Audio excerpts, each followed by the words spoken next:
Nyanyikanlah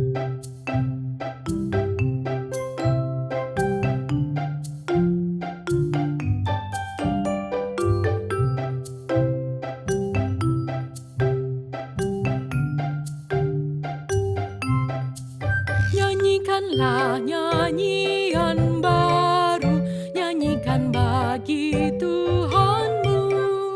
Hai segenap bumi bernyanyilah, pujilah Tuhan Allahmu. Nyanyikanlah nyanyian baru, nyanyikan bagi Tuhanmu. Hai segenap bumi bernyanyilah, pujilah Tuhan Allahmu.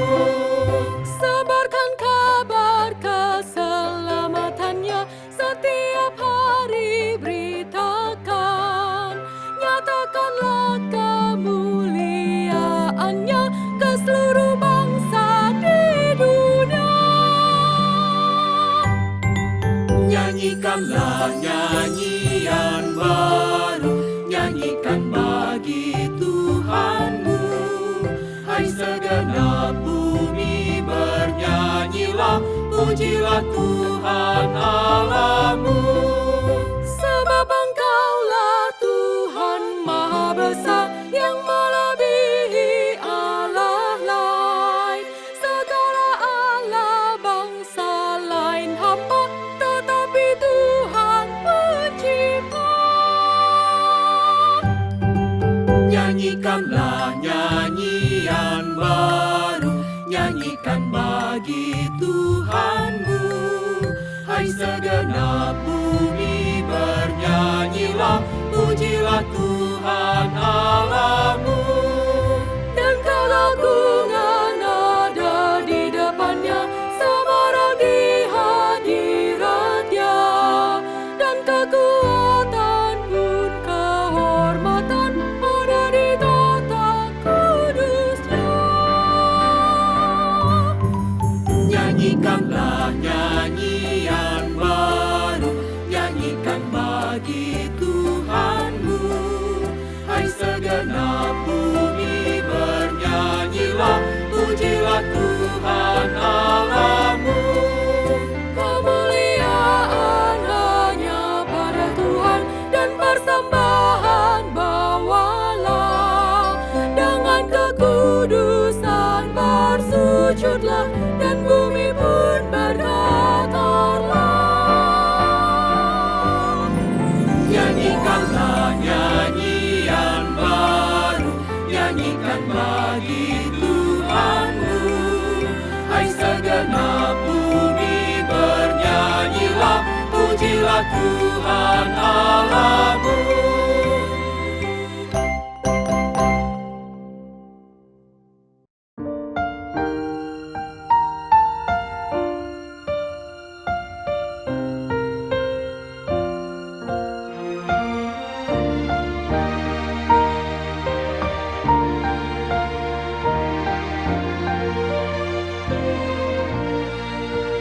Bahagialah setiap orang yang sukai Taurat Tuhan, yang tekun merenungkannya, baik siang maupun malam.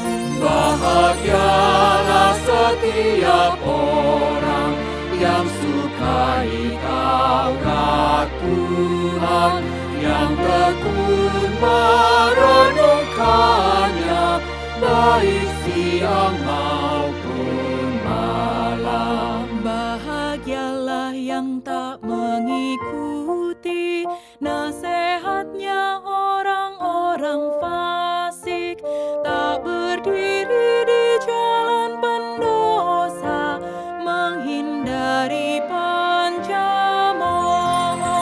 Bahagialah setiap orang yang sukai Taurat Tuhan, yang tekun merenungkannya, baik siang maupun malam. Ia bagaikan pohon yang ditanam di tepi aliran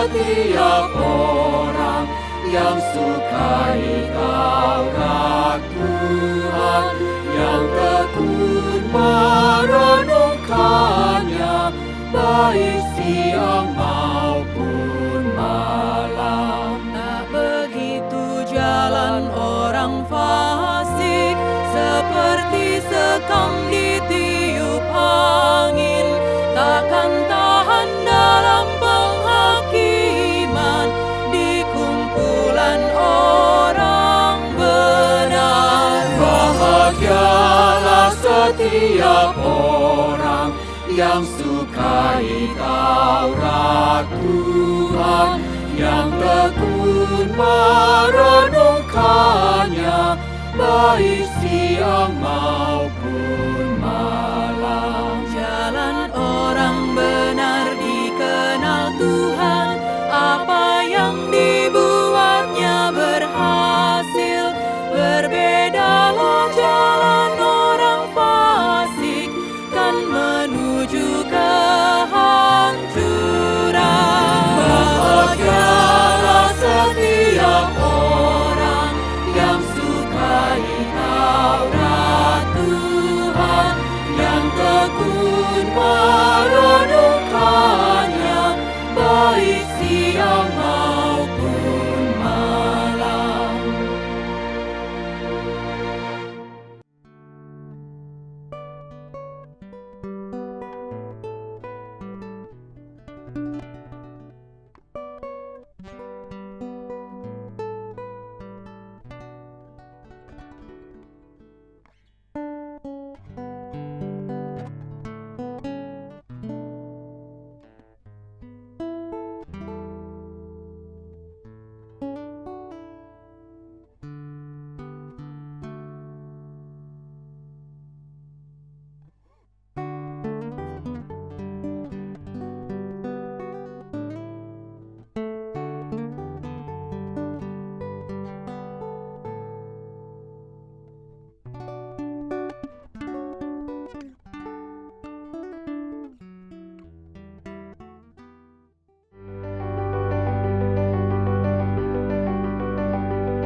Garam dan terang, dua hal yang melambangkan dampak. Garam kecil seringkali tidak terlihat mata, namun memberi rasa. Ia melarutkan dirinya hingga tak terlihat untuk memberikan dampak bagi sekelilingnya. Terang menyinarkan cahaya.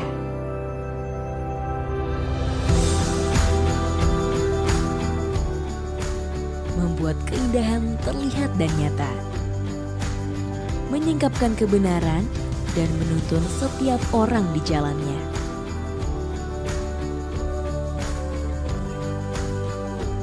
Menjadi garam berarti setia dalam mengerjakan panggilan, sekalipun tidak seorang pun melihatnya.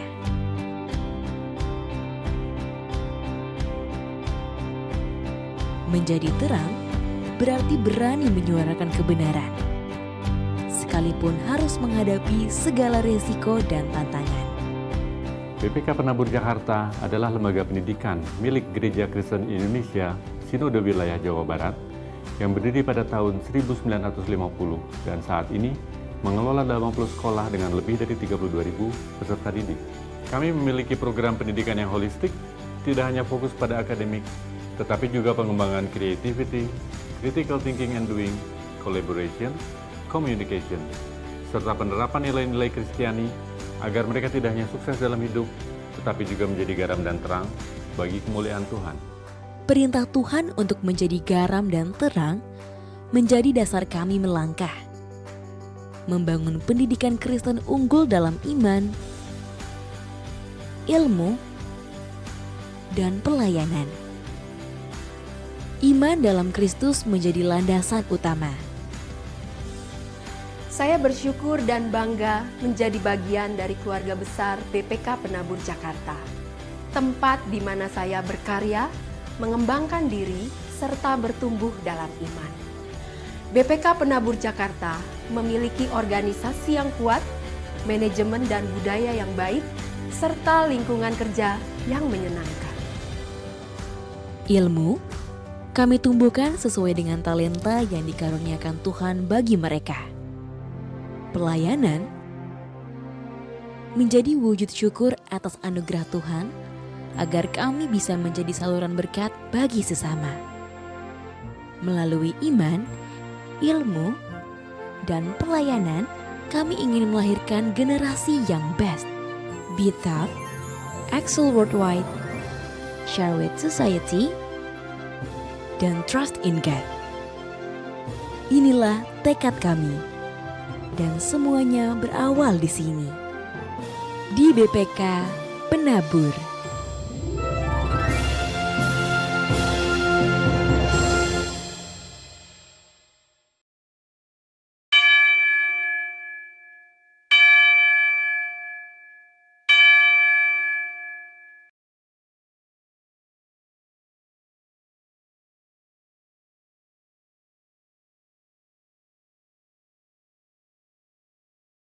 Saudara terkasih, dimanapun kita berada dan beribadah, marilah kita bersama-sama menyalakan lilin Advent ketiga sambil berharap dan berseru. Sinarilah kami ya Allah, Sang Sumber sukacita, sebab terang-Mu menghalau kegelapan dunia, merobohkan ego yang melukai kepentingan bersama, membawa sukacita yang kekal dan abadi.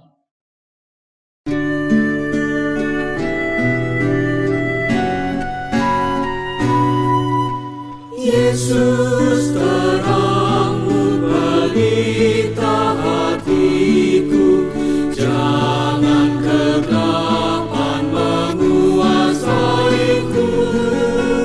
Yesus terang-Mu pelita hatiku, biar selalu ku sambut cinta-Mu. Yesus pelita hatiku, jangan kegelapan menguasaiku.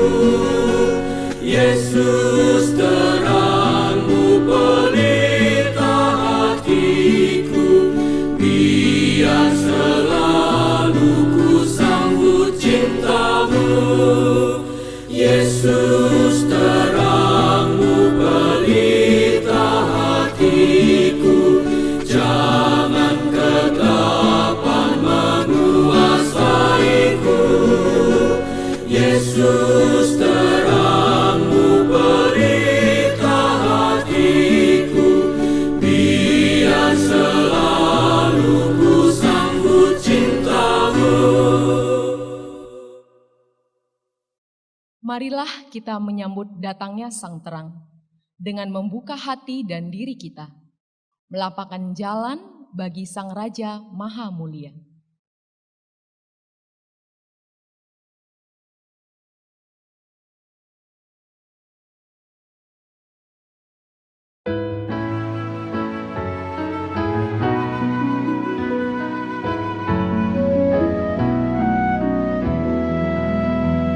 Gapura-Mu lapangkanlah, menyambut Raja mulia, Sang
Pertolongan kita adalah dalam nama Tuhan yang menciptakan langit dan bumi.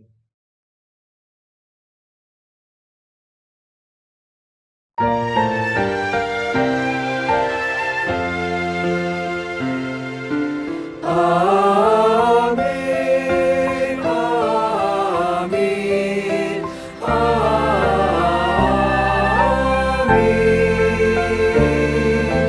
amin,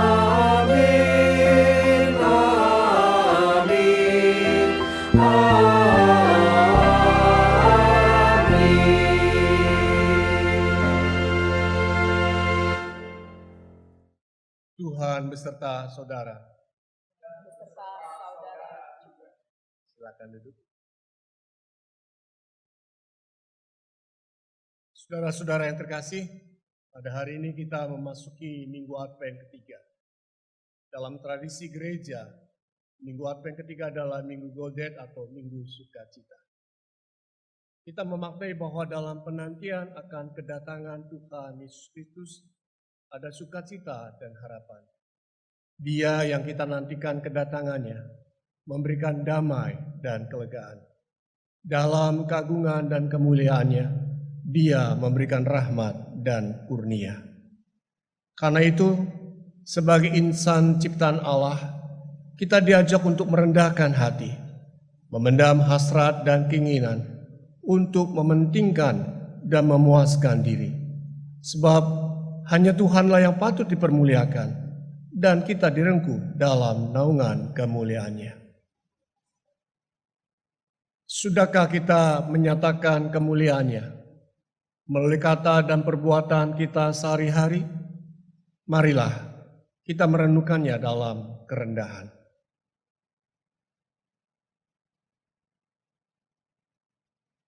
Ya Allah yang agung dan mulia, Engkaulah sumber kehidupan seluruh makhluk di bumi.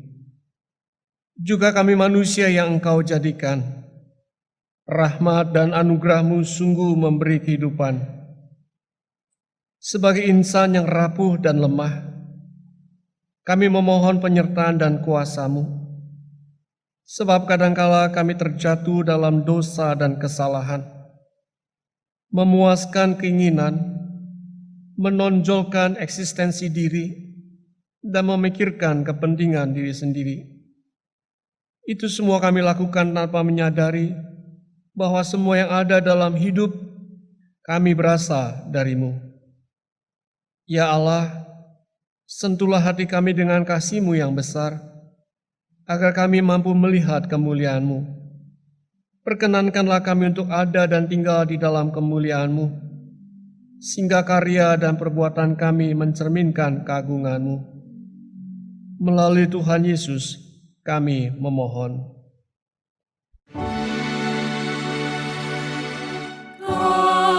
Kasihani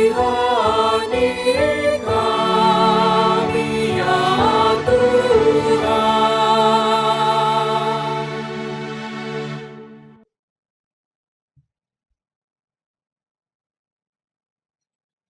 Saudara-saudara, mari kita sama-sama mendengarkan berita anugerah dari Allah yang akan kita sama-sama buka dari Mazmur pasal 116 ayat 5 sampai 7. Tuhan adalah pengasih dan adil. Allah kita penyayang.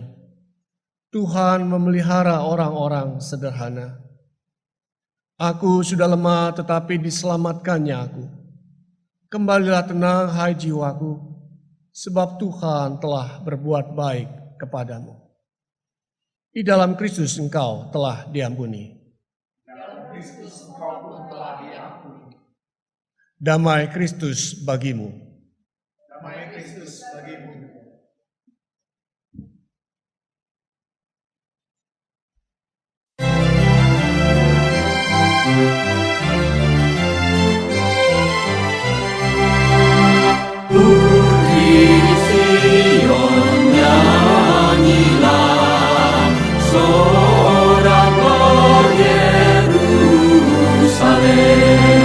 Mari sambut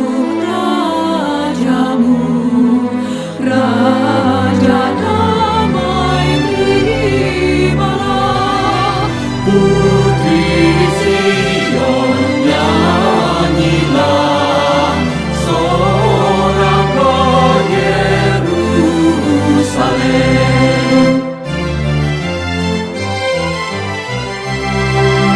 Hosiana putra Daud, umatmu berkatilah. Dirikanlah tatamu, maha tinggi mulia.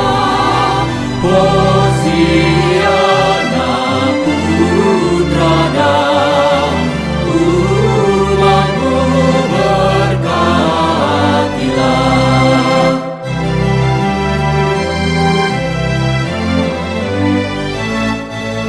Hosiana putra Daud, salam Raja mulia, Raja damai abadi, Putra Allah yang kekal. Hosiana putra Daud, salam Raja mulia. Silakan duduk.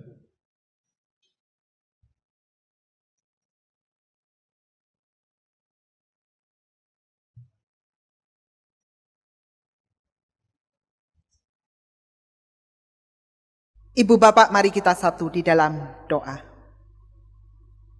Sang Firman kehidupan, sapalah kami saat ini.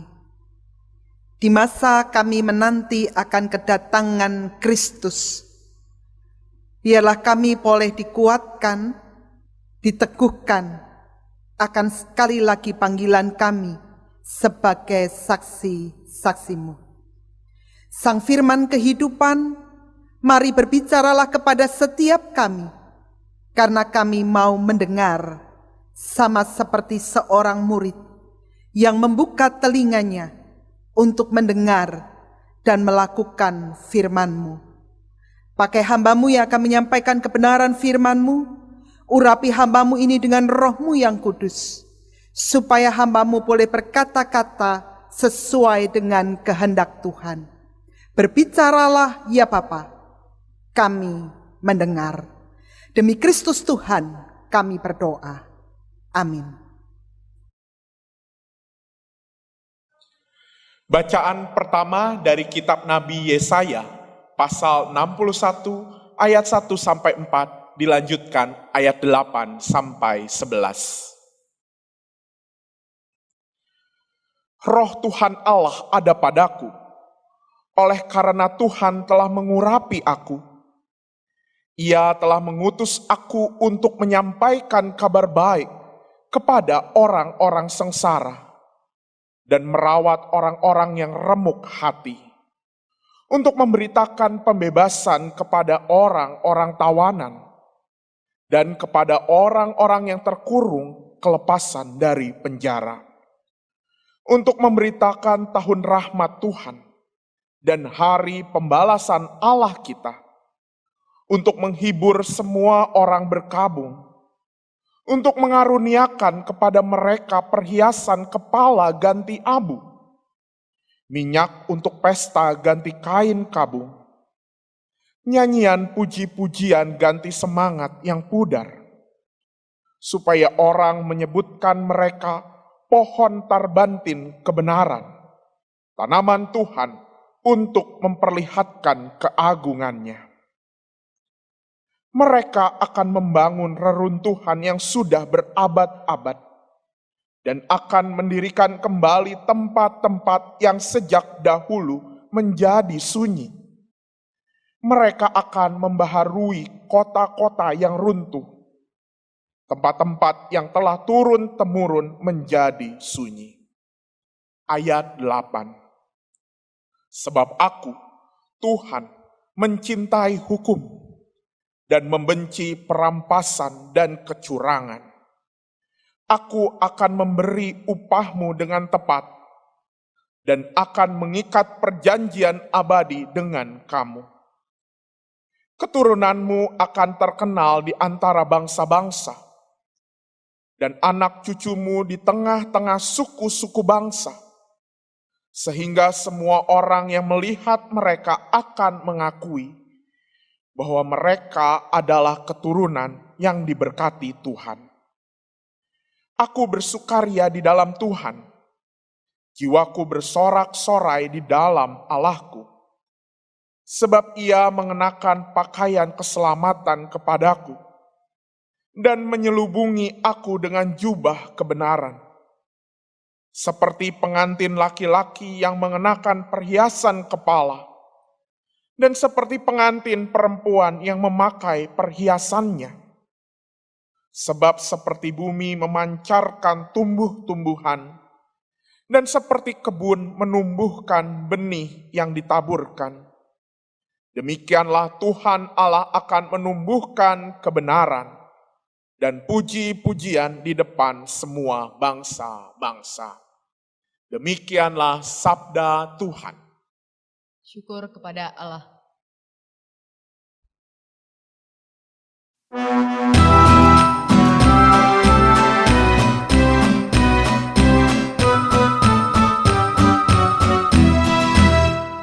Tuhan sudah melakukan bagi kita perkara besar, maka kita pun bersukalah, ya bersukacitalah. Tuhan sudah melakukan bagi kita perkara besar, maka kita pun bersukalah, ya bersukacitalah. Waktu Tuhan pulihkan keadaan umat-Nya, kita bagai orang sedang bermimpi. Waktu itu mulut kita penuh dengan tertawa, lidah kita penuh sorak memuji. Tuhan sudah melakukan bagi kita perkara besar, maka kita pun bersukalah, ya bersukacitalah. Pulihkanlah ya Tuhan keadaan kami yang sekarang bagai sungai yang kering. Pulihkanlah hidup kami dan segarkan kembali bagai datang air di tanah Negeb. Tuhan sudah melakukan bagi kita perkara besar, maka kita pun bersukalah, ya bersukacitalah. Yang menabur dengan cucuran air mata kan menuai dengan sorak-sorai. Yang berjalan dalam tangis sambil taburkan benih kan bersorak bawa pulang berkasnya. Tuhan sudah melakukan bagi kita perkara besar, maka kita pun bersukalah, ya bersukacitalah.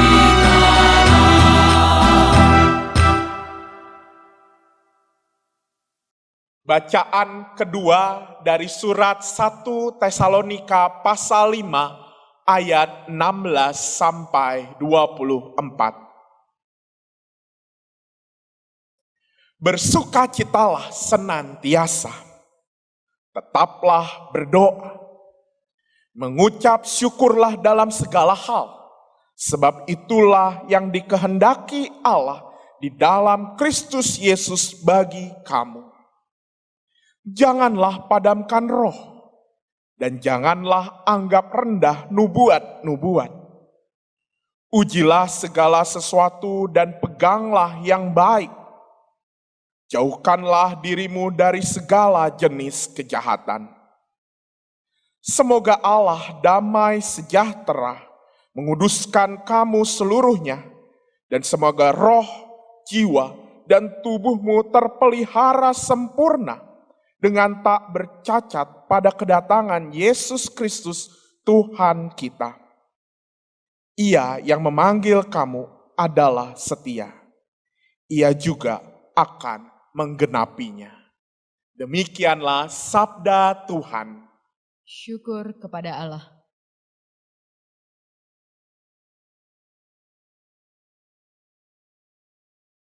Ibu, Bapak, dan saudara-saudara yang dikasihi Tuhan Yesus Kristus, bacaan kita pada hari ini, bacaan Injil terambil dari Injil Yohanes, pasal yang pertama, ayat yang ke-6 sampai dengan ayat yang ke-8, dilanjutkan ayat yang ke-19 sampai dengan ayat yang ke-28. Injil Yohanes pasal yang pertama ayat yang ke-6 sampai dengan ayat yang ke-8, dilanjutkan ayat 19 sampai dengan ayat 28. Kepada kita firman Tuhan mengatakan demikian. Datanglah seorang yang diutus Allah, namanya Yohanes. Ia datang sebagai saksi untuk memberi kesaksian tentang terang itu, supaya oleh dia semua orang menjadi percaya. Ia bukan terang itu, tetapi ia harus memberi kesaksian tentang terang itu. Ayat 19. Dan inilah kesaksian Yohanes ketika orang Yahudi dari Yerusalem mengutus beberapa imam dan orang-orang Lewi kepadanya untuk menanyakan dia, "Siapakah engkau?"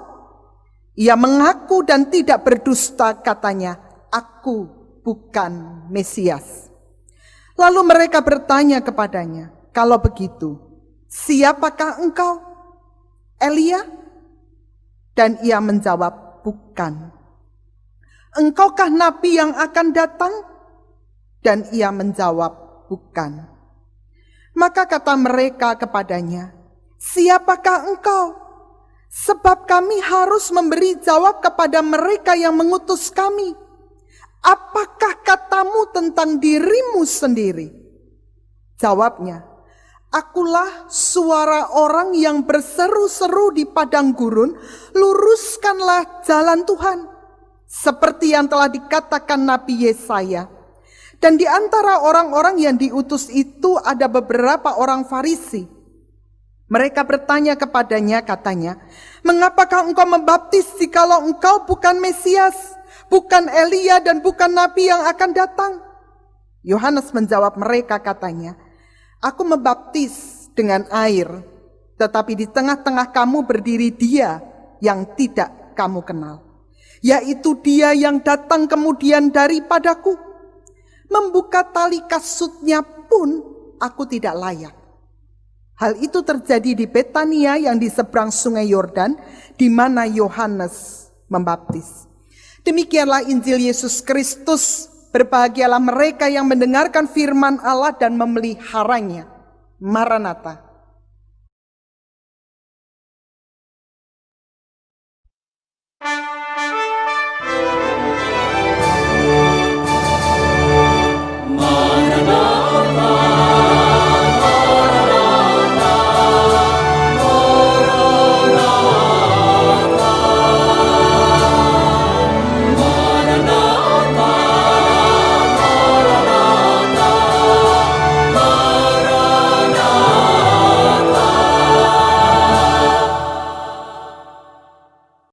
Silakan duduk.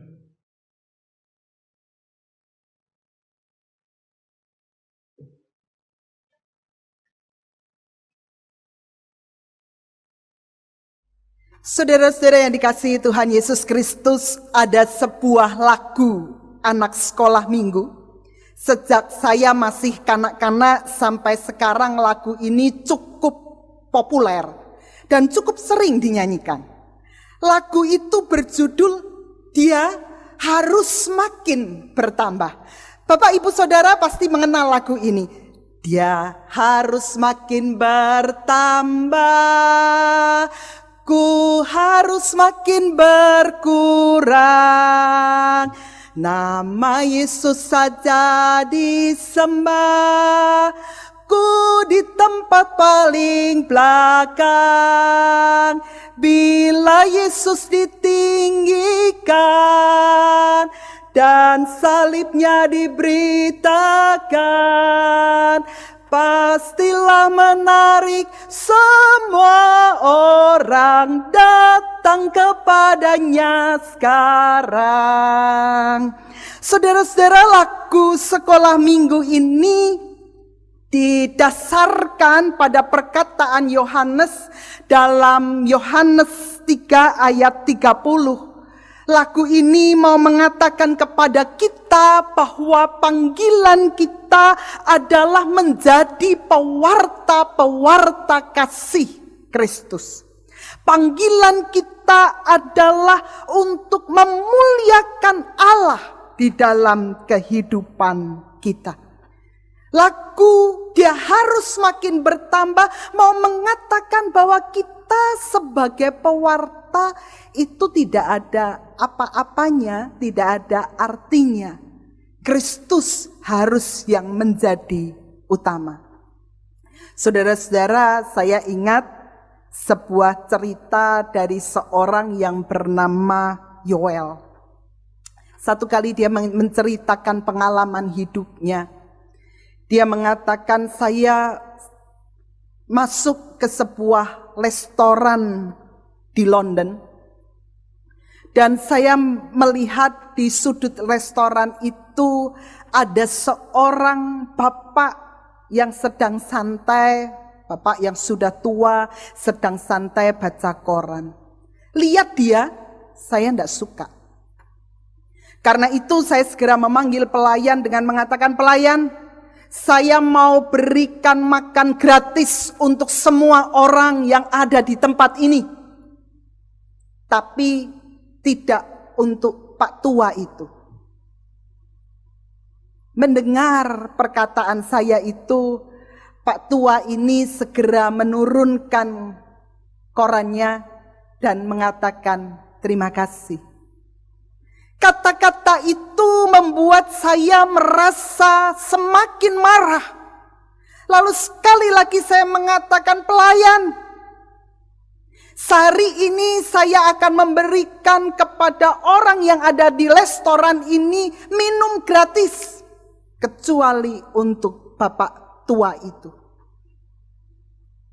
Saudara-saudara, sekali lagi Bapak Tua itu menurunkan korannya dan mengatakan terima kasih. Saya semakin marah. Lalu saya mengatakan kepada pelayan itu, Pak Tua itu orang yang sudah tidak sehat. Mungkin dia sedikit gila. Saudara-saudara, apa jawab pelayan itu? Pelayan itu mengatakan, dia tidak gila. Pak Tua yang ada di ujung sana adalah pemilik restoran ini. Saudara-saudara, pada waktu mendengar penjelasan dari pelayan itu, Yoel segera pergi dari restoran itu karena merasa malu. Ternyata yang dia tolak itu adalah seorang pemilik restoran.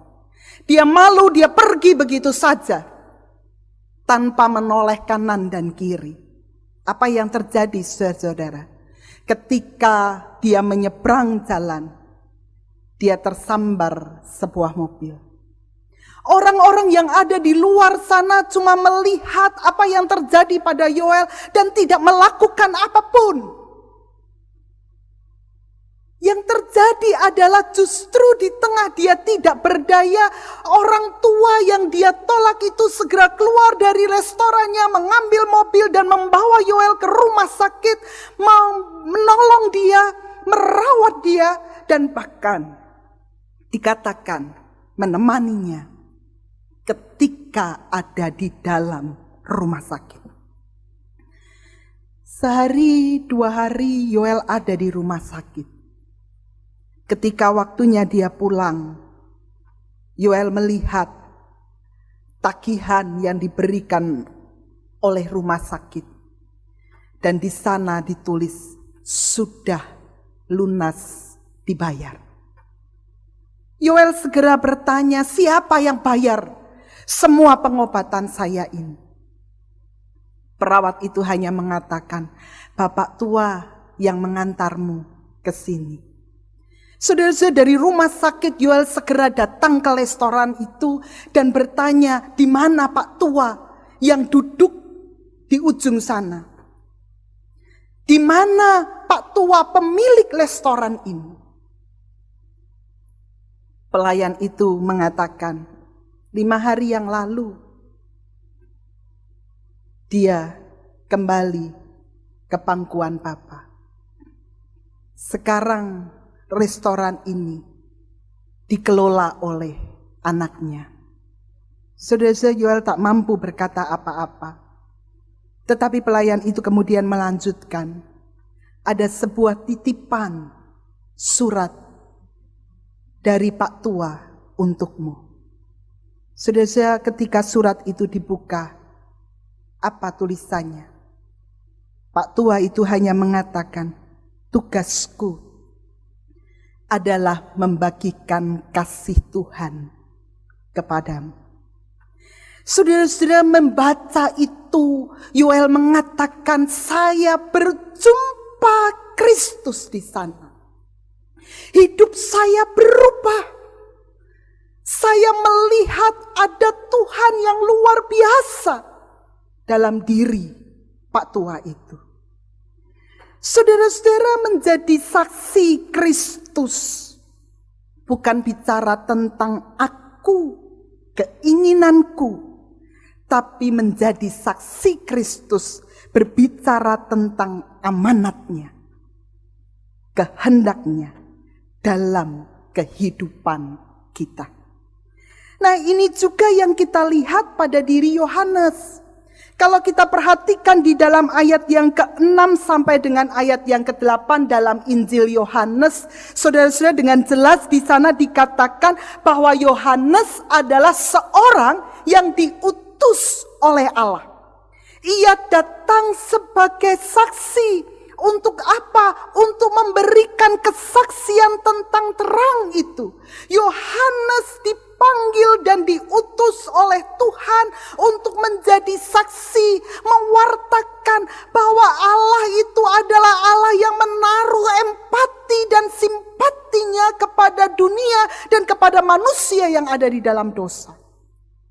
Yohanes dipanggil untuk mewartakan di tengah kegelapan dunia, Kristus datang untuk menghadirkan terang. Nah, saudara, pertanyaannya adalah saksi yang seperti apa yang ditunjukkan oleh Yohanes? Mari kita perhatikan di dalam ayat 19 sampai 28. Sebuah percakapan yang terjadi antara Yohanes bersama dengan orang-orang yang diutus oleh orang-orang Yahudi dari Yerusalem. Beberapa orang imam dan orang-orang Lewi. Mereka bertanya jawab dengan Yohanes. Pertanyaan itu dimulai dengan bertanya, siapakah engkau? Saudara-saudara, apa yang dikatakan oleh Yohanes? Di dalam ayat 20 dalam bacaan kita, Yohanes mengatakan ia mengaku dan tidak berdusta. Katanya, aku bukan Mesias. Saudara-saudara, ini menarik untuk kita perhatikan. Karena jawaban dari Yohanes ini adalah jawaban yang dipakai dengan kalimat pengingkaran atau penyangkalan. Aku bukan Mesias yang dinanti-nantikan dan diharapkan selama ini. Rupa-rupanya Yohanes menangkap bahwa orang-orang Yahudi pada waktu itu sedang menantikan hadirnya seorang Mesias. Seorang tokoh nasional yang bisa menaklukkan dunia dan membawa mereka menjadi bangsa yang besar, bangsa yang utama. Mereka juga berpikir bahwa Mesias itu adalah keturunan Daud yang akan membawa dan memimpin mereka menikmati kebahagiaan dan sukacita. Ada orang-orang Yahudi yang memahami bahwa Mesias itu adalah tokoh supranatural yang datang dari Allah. Orang-orang Yahudi pada waktu itu sedang menanti-nantikan Mesias. Yohanes tahu itu. Apa jawab Yohanes? Siapakah engkau? Yohanes dengan sangat jelas mengatakan, bukan seperti yang engkau harapkan.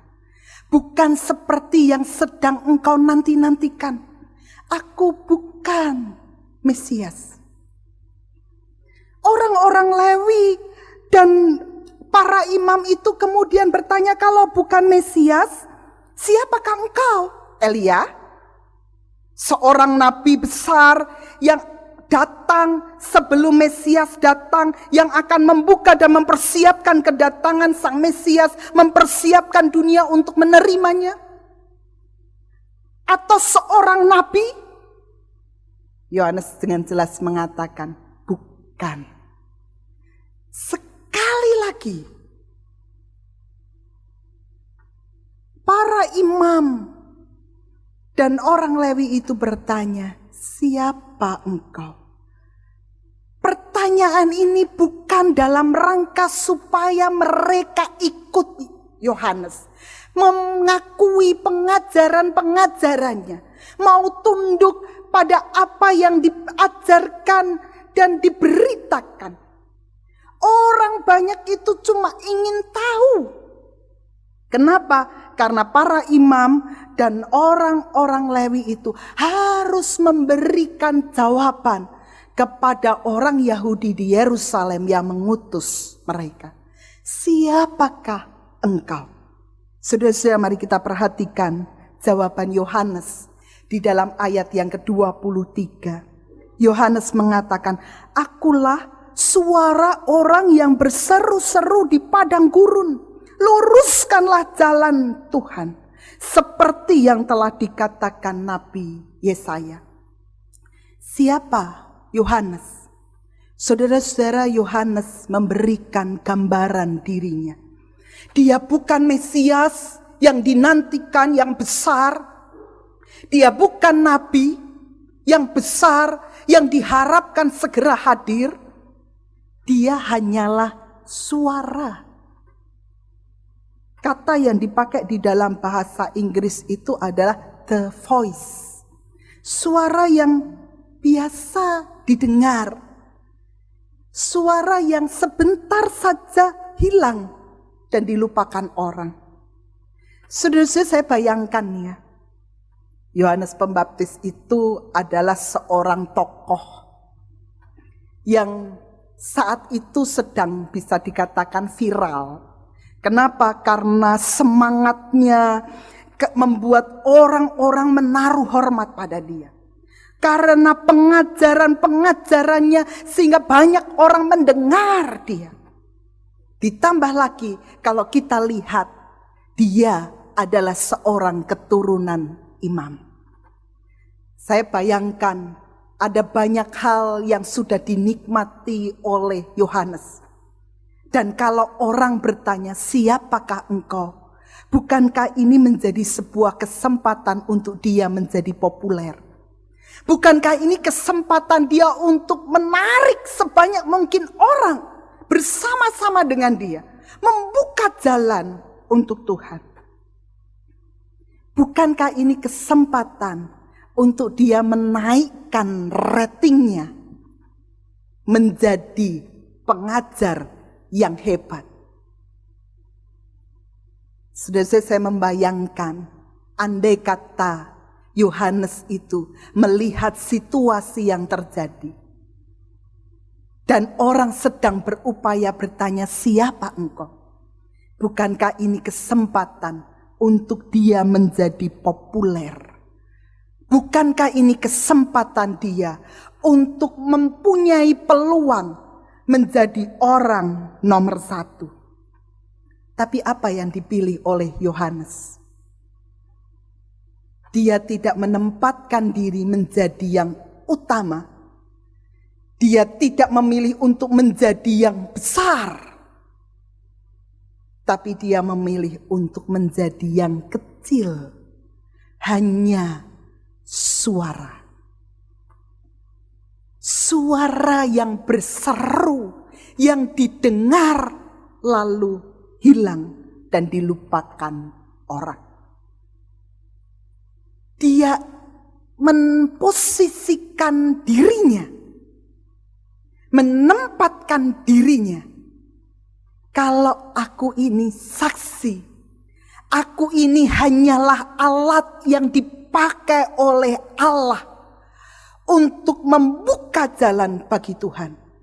Maka yang utama bukan aku, tapi Kristus yang utama. Bukan aku yang besar, Kristus harus menjadi yang besar, dan aku menjadi semakin kecil. Saudara, ini gambaran yang pertama yang kita lihat pada bacaan kita dalam Injil Yohanes. Menjadi saksi Kristus itu hanya alat, sarana, bukan yang utama. Panggilan yang utama adalah memuliakan Tuhan, memperjumpakan banyak orang untuk bertemu dan merasakan kasih Tuhan. Hal yang kedua, saudara-saudara, kalau kita lihat dalam bacaan kita yang pertama, di dalam Yesaya pasal yang ke-61, ayat yang ke-10, Yesaya mengatakan kepada kita demikian, aku bersukaria di dalam Tuhan. Jiwaku bersorak-sorai di dalam Allahku, sebab ia mengenakan pakaian keselamatan kepadaku dan menyelubungi aku dengan jubah kebenaran, seperti pengantin laki-laki yang mengenakan perhiasan kepala dan seperti pengantin perempuan yang memakai perhiasannya. Apa yang dikatakan oleh Yesaya, saudara-saudara? Yesaya mengatakan dia adalah utusan Kristus. Utusan yang seperti apa? Yang bersukaria. Nah, selesai ini menarik untuk kita perhatikan bersama. Kata bersukaria. Utusan Kristus yang bersukaria itu yang seperti apa? Kalau kita coba melihat apa yang disampaikan, saudara-saudara, Yesaya itu sedang memberitakan tahun rahmat Tuhan. Dia sedang memberitakan kabar baik. Kepada siapa? Kepada orang-orang yang sedang remuk hatinya. Kepada orang-orang yang sengsara. Kepada orang-orang tawanan. Kepada orang-orang yang terkurung. Kelepasan dari penjara. Yesaya sedang memberitakan kabar baik kepada umat Israel yang sedang ada di dalam situasi yang tidak baik-baik saja. Mereka sedang kembali ke tanah yang Tuhan janjikan. Tetapi mereka kembali tidak membawa apa-apa. Situasi mereka sedang ada di dalam kesulitan, tidak punya apa-apa.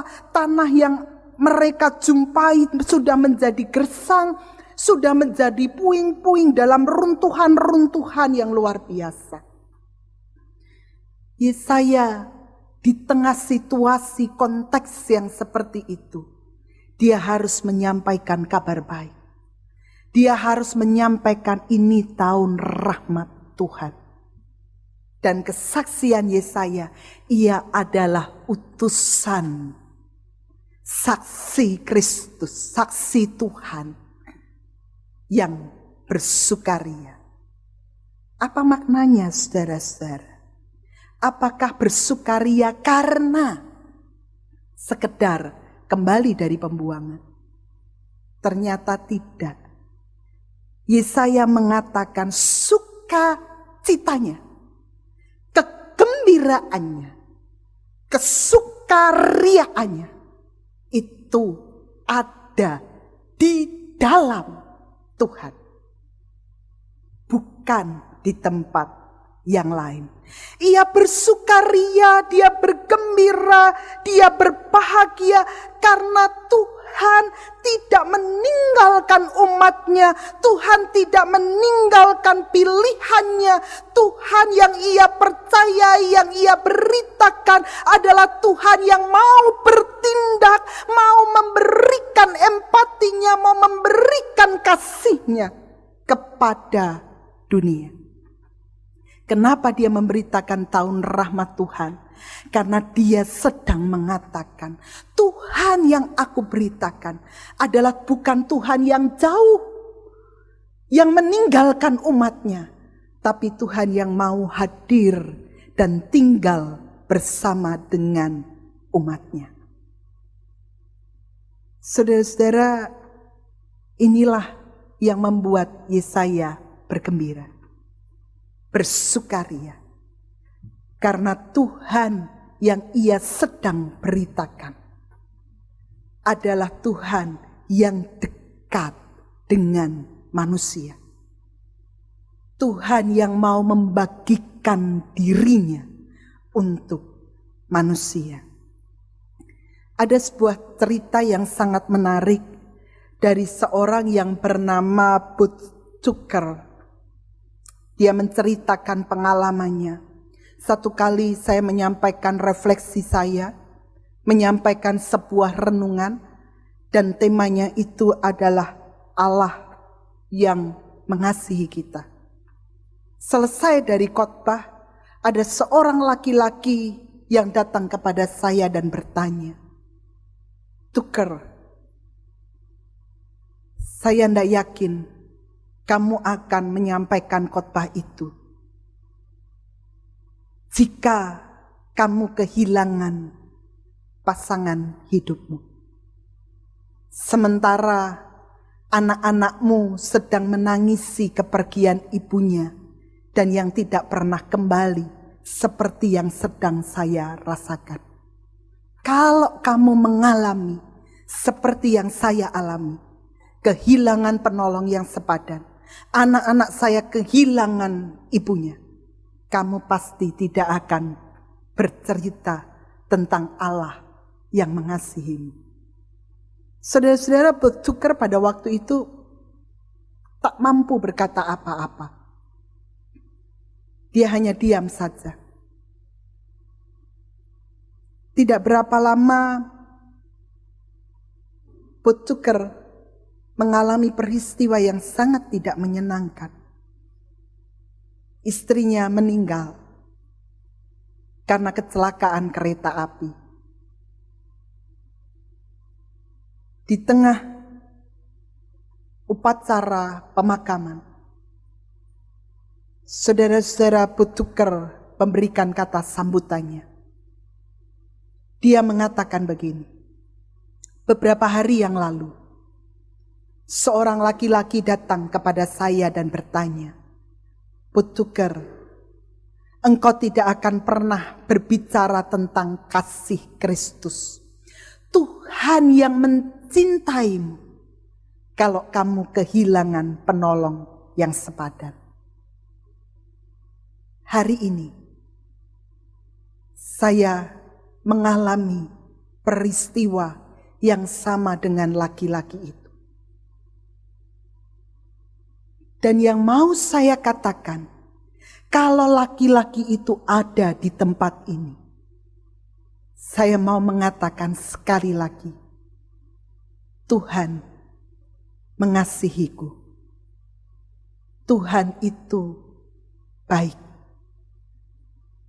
Dia meneguhkan aku, menopang aku, melalui firman-Nya, melalui kehadiran saudara-saudara semua.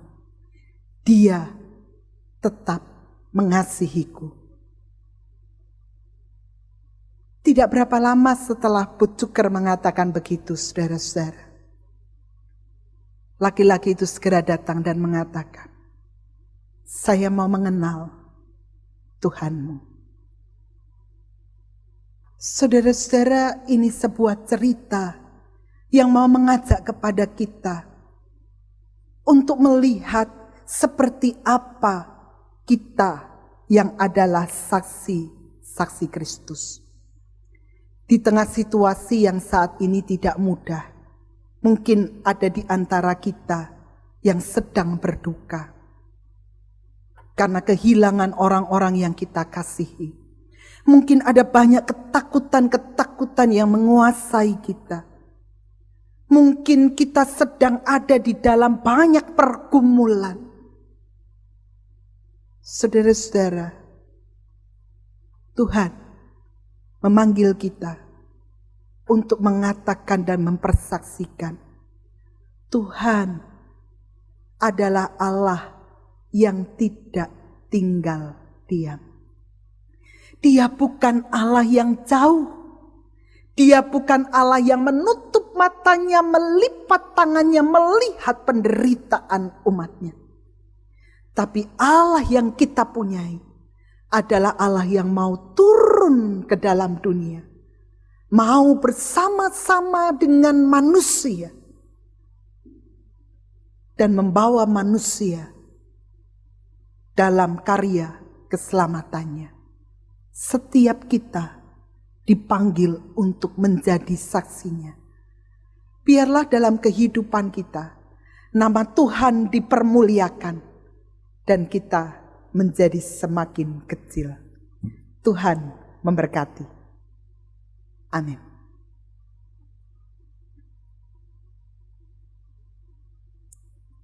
Saat teduh untuk kita.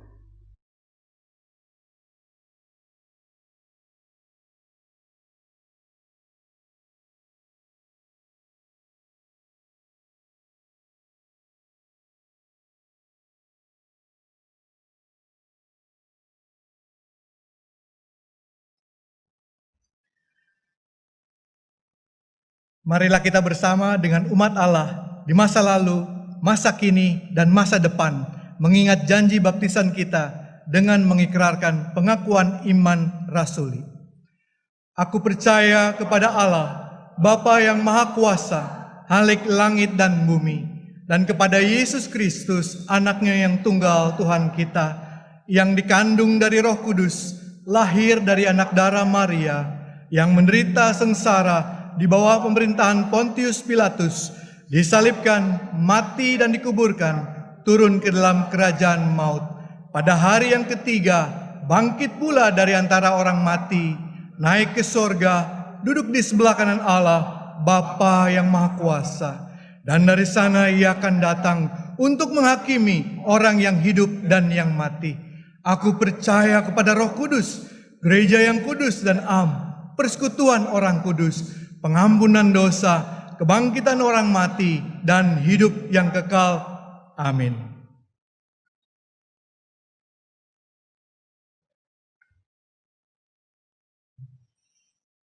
Saudara-saudara, mari kita bersama-sama memasuki doa syafaat. Kita berdoa. Allah Bapa yang ada dalam kerajaan surga, kami bersyukur kalau hari ini kami berada di minggu ketiga. Biarlah ketika firman-Mu boleh menyapa kami boleh mengalami sukacita dari firman-Mu. Dalam sukacita di masa Advent ini kami teringat dan berdoa untuk para pemimpin dan penyelenggara negara ini. Berkati mereka Tuhan dengan roh takut akan Tuhan, agar dengan roh takut akan Tuhan mereka menjadi pemimpin yang bisa memberikan teladan, bisa menjadi berkat buat negara ini. Kami juga berdoa untuk pemimpin di setiap gereja-Mu. Engkau juga berkati mereka, terutama bagaimana menghantar umat agar mengalami perjumpaan dan sukacita pada saat mendengarkan firman-Mu. Engkau juga boleh menolong memberkati mereka. Tanpa kecuali juga kami berdoa untuk setiap kami yang punya pergumulan di dalam rumah tangga, di dalam kesehatan, di dalam pekerjaan, di dalam keseharian karena dampak COVID-19 ini. Tuhan, kiranya Tuhan boleh menganugerahkan sukacita buat kami. Karena ketika kami boleh bisa bergantung dan berharap kepada Tuhan, kami ditolong dan dimampukan untuk melampaui itu semua dengan baik. Dan pada akhirnya kami akan menutup doa ini dengan bersama-sama mengucapkan doa seperti doa yang Tuhan Yesus ajarkan kepada kami. Bapa kami yang ada di surga, dikuduskanlah namamu, datanglah kerajaanmu, jadilah kehendak-Mu di bumi seperti di surga.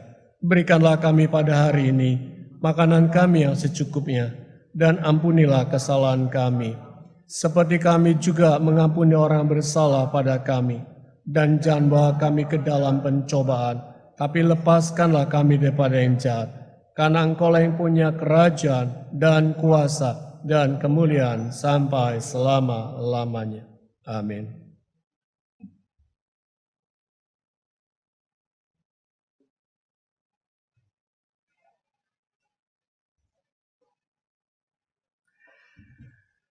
Saudara-saudara, dalam kesetiaan dan kasih Allah yang membawa sukacita, marilah kita mengungkapkan syukur melalui persembahan. Kolose 3 ayat 17 menyatakan, dan segala sesuatu yang kamu lakukan dengan perkataan atau perbuatan, lakukanlah semuanya itu dalam nama Tuhan Yesus, sambil mengucap syukur oleh Dia kepada Allah Bapa kita. Saudara dapat mengirimkan atau mentransfer persembahan saudara ke gereja saudara masing-masing. Persembahan dapat juga dikumpulkan di dalam amplop untuk kemudian dibawa ke gereja pada saat kita kembali beribadah di gedung gereja. Mari kita memuji Tuhan, bersukacita senantiasa.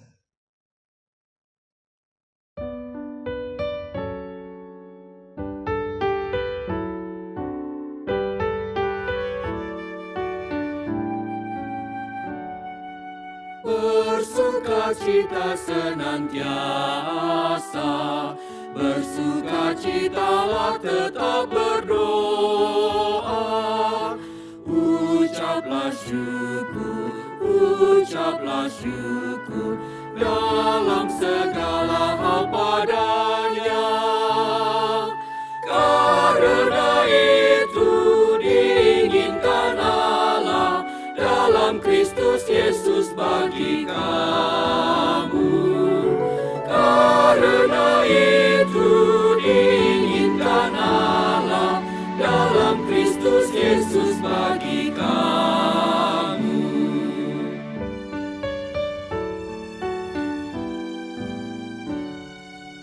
Hendaklah kamu perhatikan, jangan membalas jahat dengan jahat. Berbuat baik bagi sesama, bahkan terhadap tiap orang. Karena itu diinginkan Allah dalam Kristus Yesus bagi kamu. Karena itu diinginkan Allah dalam Kristus Yesus bagi kamu.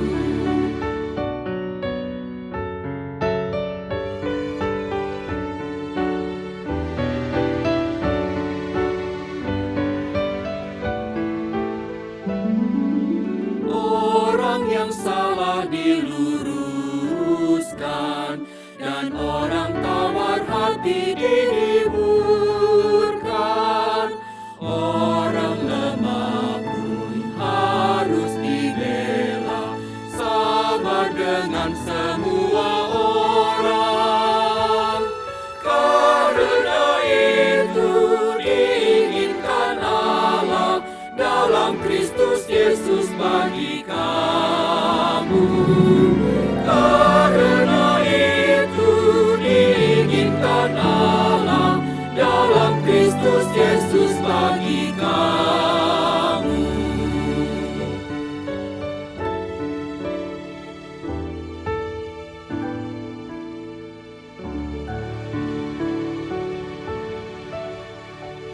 Saudara-saudara, mari kita bawa persembahan kita di dalam doa.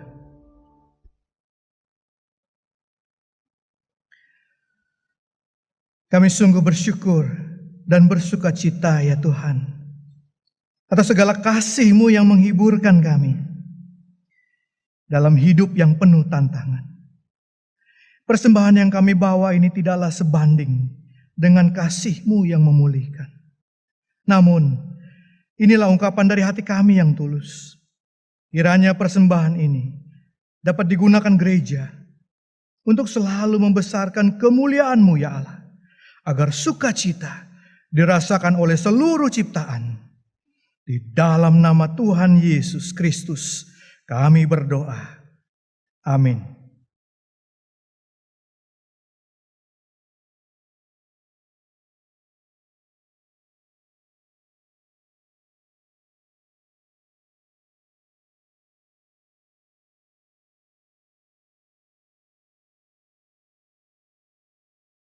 Tetaplah setia melakukan perbuatan yang baik dalam menantikan kedatangannya.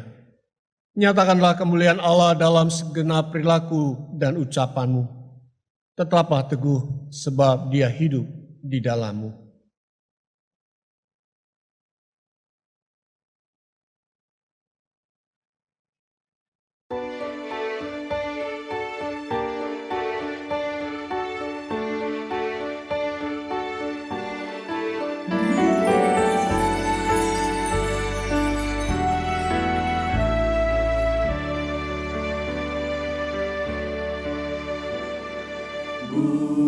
Bukanlah ku, tetapi hanya Kristus layak benar dipuji disembah. Bukanlah ku, tetapi hanya Kristus patut tetap dimuliakanlah. Tuhan, diriku telah Kau raih, Kau hapus dosaku. Tiada yang lebih permai, Kau hidup dalamku.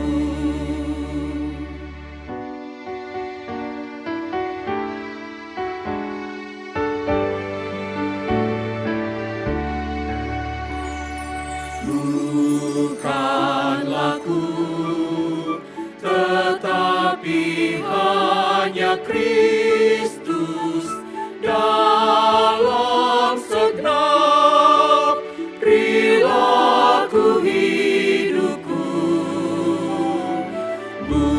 Bukanlah ku, tetapi hanya Kristus dalam segenap ucapan tingkahku. Tuhan, diriku telah Kau raih, Kau hapus dosaku. Tiada yang lebih permai, Kau hidup dalamku.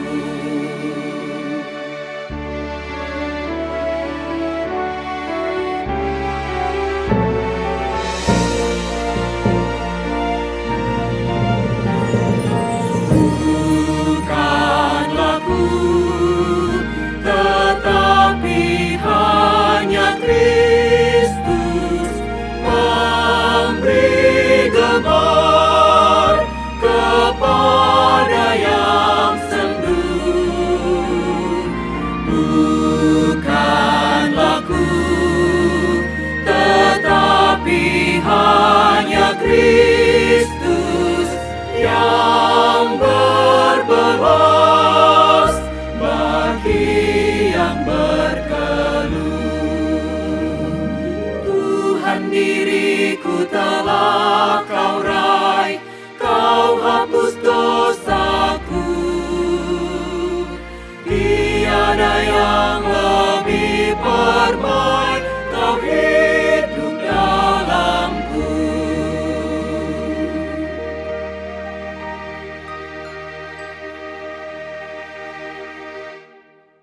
Arahkanlah hatimu kepada Tuhan.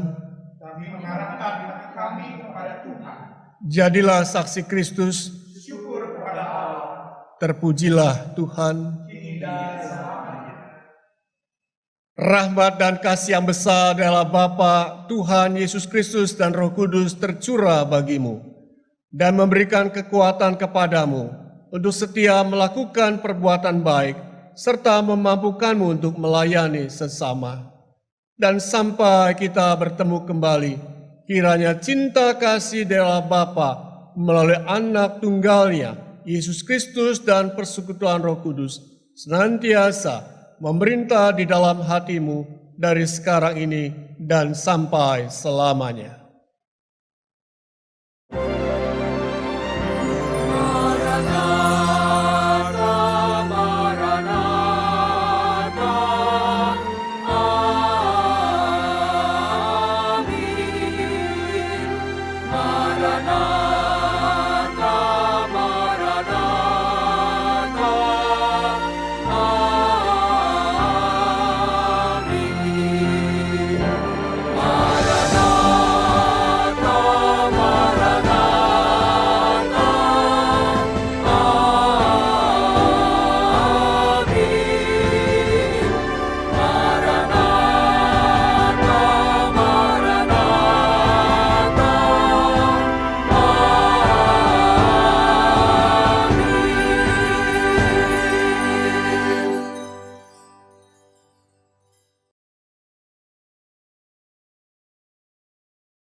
Sahabat, mari dukung pelayanan dan pekabaran Injil melalui YKB dengan membagikan link acara ini kepada sebanyak mungkin orang. Dukungan juga dapat saudara lakukan dengan mentransfer dukungan finansial ke rekening BCA ke nomor 450-305-2990, 450-305-2990 atas nama Yayasan Komunikasi Bersama.